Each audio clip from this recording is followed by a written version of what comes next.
হচ্ছে 10:30।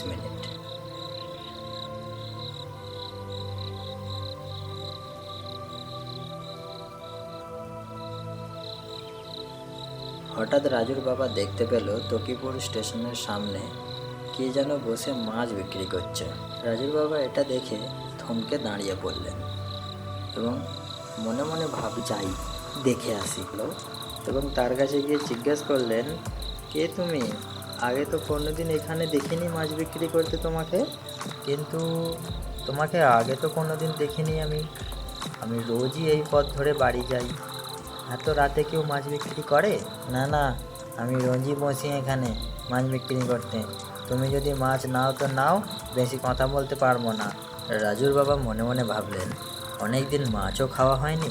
কাল রাজু বলছিল মাছ আনার জন্য। যাই হোক, 1 কেজি মাছ নিয়েই যাই। সে 1 কেজি মাছ ওজন করে দিল রাজুর বাবাকে। রাজুর বাবা তো খুবই খুশিতে আত্মহারা, কারণ তার ছেলে মাছ খেতে চেয়েছিল। আজ সে মাছ কিনে নিয়ে যাচ্ছে বাড়িতে ছেলের জন্য। রাজুর বাবা ঘরে আসলো মাছ নিয়ে। রাজুর বাবা রাজুর মাকে বলল, এই নাও মাছ, আজকে খুব ভালো করে রান্না করো।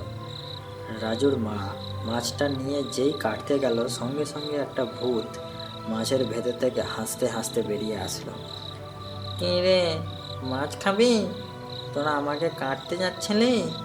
তোদের এত বড় সাহস! দেখ এবার তোদেরকে কি করি। এবার তোদেরকে আমি কাঁচা চিবিয়ে খাবো। এই বলেই সে দিল দৌড়।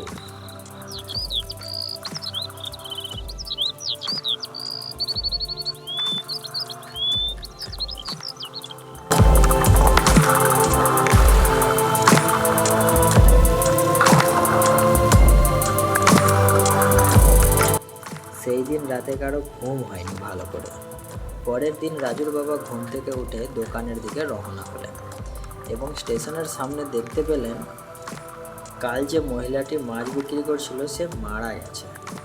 পাশে লোকের মুখে শুনলেন তিনি নাকি কাল সন্ধ্যে 9টার সময় গাড়ি অ্যাক্সিডেন্টে মারা গেছে। রাজুর বাবা এই কথা শুনে তো অবাক।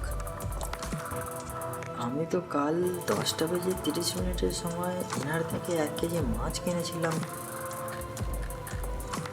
আচ্ছা, রাজুর বাবা এই ভেবেই সোজা দোকানের দিকে চলে গেলেন।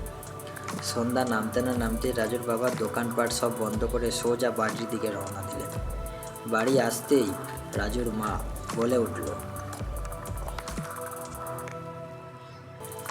কি গো, এত তাড়াতাড়ি চলে আসলে? দোকানে কিছু হয়েছে নাকি? রাজুর বাবা পুরোপুরি হতবাক, কি বলবে কিছুই খুঁজে পাচ্ছে না।